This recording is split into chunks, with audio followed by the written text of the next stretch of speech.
You are listening and watching to a very special podcast. I'm Catherine Donovan, your hostess. Alright, here we go. At his presentation, which only attended about a few people. See, Ben wasn't really all that popular, despite his eccentric behavior. However, before that presentation, he was seen attending some sort of sorority, some sort of event, and he assured Taylor and Beauty not to embarrass him. But moments later, after a few liquors, he was the one that embarrassed himself, drunk. He looked rather ridiculous, but hey, it was some sort of celebration at some point. Beauty felt a little concerned for her master's well-being in his drunken stupor. She didn't like this. However, she noticed out of the corner of her eye, she saw a woman with a white dress, flowers in her hair, and bare feet watching him. Then, Ben seemed to notice. He nearly spat out his drink. He recognized her. "Ophelia?" he gasped. Ophelia looked at him, and he could only hear her say, "Ben, don't disappoint me." Then she turned and she walked away. Just then there was a panic arising. It seemed as if there were two society girls that were conversing with Ben, and they seemed to be flirty, especially towards Taylor, which Taylor earlier felt a bit uncomfortable. The people were looking around, wondering where the heck were the other two girls, until one person in particular asked if everything was okay. But all of a sudden, Ben seemed to recognize this girl. The girl was being sarcastic and innocent, but she appeared to have a dead body with her that made everyone scream. But the girl just laughed and sang, and she stomped at the corpse. And she had that other girl with her who was bound and gagged. Ben realized who this manacled child was. "Rosemary?" Ben gasped. "It can't be. It's you." Rosemary began to notice and said, "You disappoint me, Ben. How dare you? These little frickin' hussies. You expect me to believe that they were trying to lead you on? Lead you on!" Rosemary cried out, slapping the girl. She moaned in pain. She couldn't scream because the gag was in her mouth. But suddenly the girl was rescued by some sort of fast force. And all of a sudden, some girl's wig came off, letting her ponytail to be shown. The girl was rescued and returned to the others. The girl then began to fight Rosemary, but Rosemary already escaped. The girl grunted and upset. Then she began to notice Ben. Her eyes widened. Ben looked horrified. "Stephanie? Is that you?" he asked. But the girl fled instantly. "Wait! Stephanie, come back!" he cried out. But then he began to notice someone else was standing there. It was a girl with dark ashen blonde hair, long in a flow. And she looked pretty much out of place. Ben saw the innocence and beauty, and he reached over, but the girl already was dashing away. Ben cried out, "Wait!" He chased after her, but the girl was a lot faster. She fled full on, despite her height and also her size. Ben cried out, "Wait! I don't want to hurt you! Please, come back!" he said. The running made Ben feel nauseous. The mixture of alcohol and what he's seen made him really dizzy. He went to the alley, and then he threw up there. Beauty began to notice something was wrong. Taylor managed to find Ben and helped him. Ugh. Rosemary.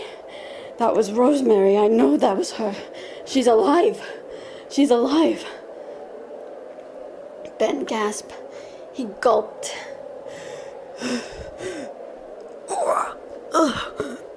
God, I can't believe it.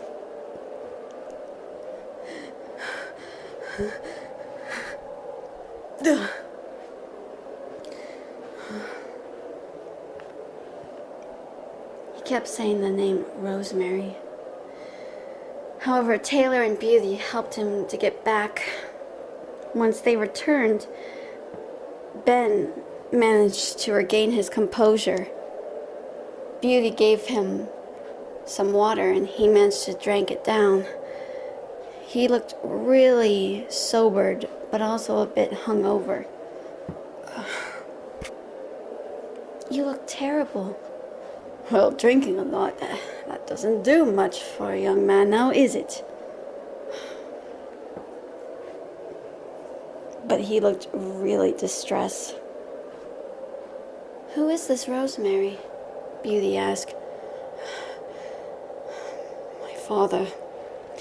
He experimented on children, on innocent people. And I know that girl. She was one of them.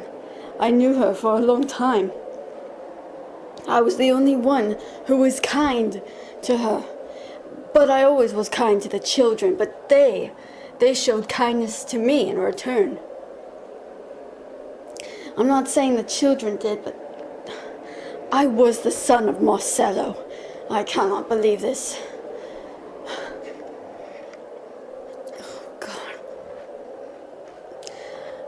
Stephanie and Rosemary, I never thought they would emerge after years of torment.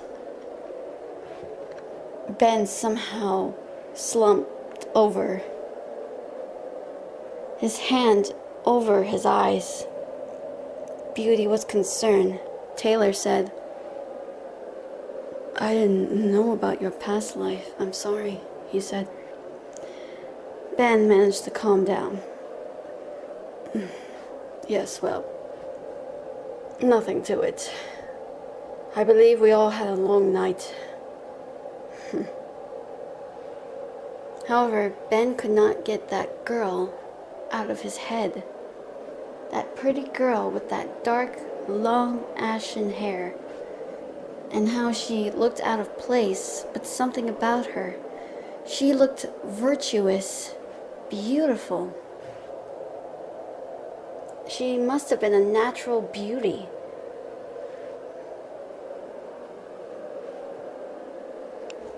That whole natural beauty she had, it reminded him of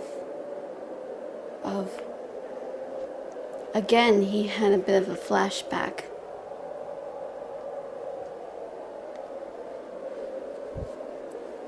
Miff and Ben were in the house looking for Dawn. Dawn had just woken up from her nap as she was saying, "What is all the noise about this time?" she demanded. Ben looked over and said, "Why, sister, you look beautiful." "Oh, please stop it. It doesn't matter if your hair is messy or anything. It doesn't matter if you look out of place. Has Mother ever told you that you have such an unkempt beauty?" Ben said. "Yeah, Mommy always said you are pretty." However, Dawn had to blush. "Oh, thanks. I really have a lot of self-esteem issues. I feel like I'm never going to find the one I care about the most." Miff protested. What? That's a bunch of nonsense. Then Miff went down and cried out, Mother, she's awake. She woke up from her nap. Calypso came upon the stairs. Oh, child, I'm sorry. I didn't know you were asleep. It's all right, Mother. I didn't mean to worry you.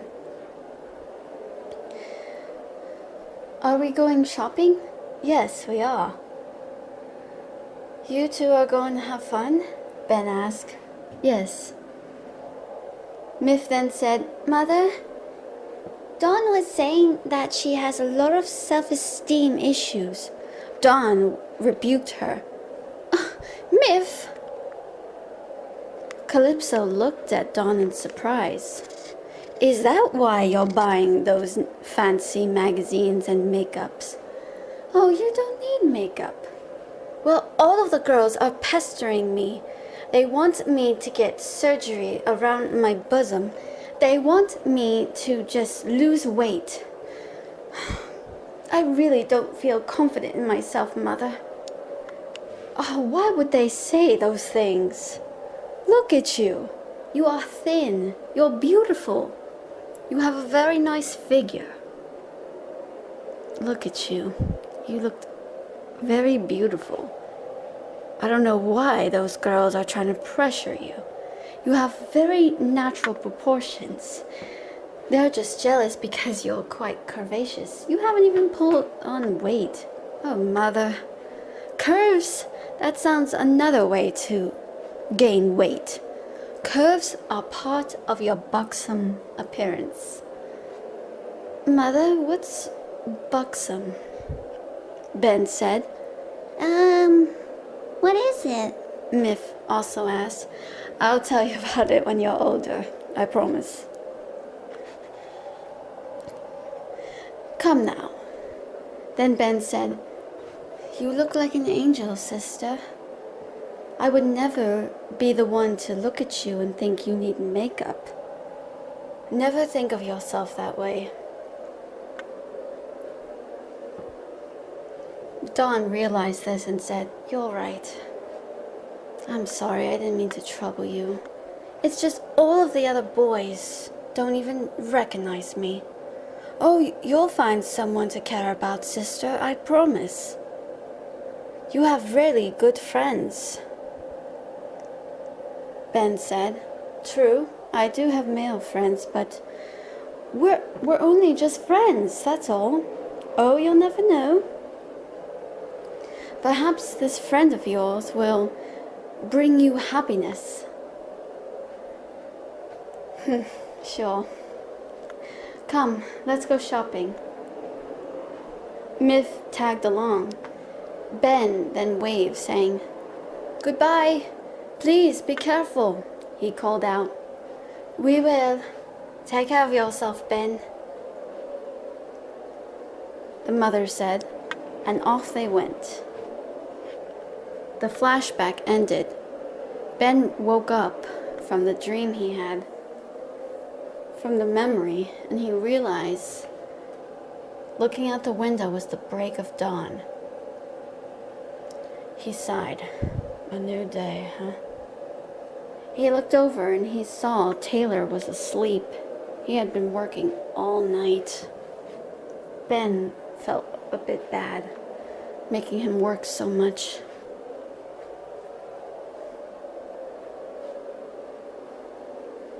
However, looking through the drawings that Beauty had, he found one of the girl. On the back of the picture, it said, Silver Eden. Silver Eden. Ben said. He traced his finger over the face, her lips, her eyes, everything. She sure was a beautiful thing, a pretty little thing.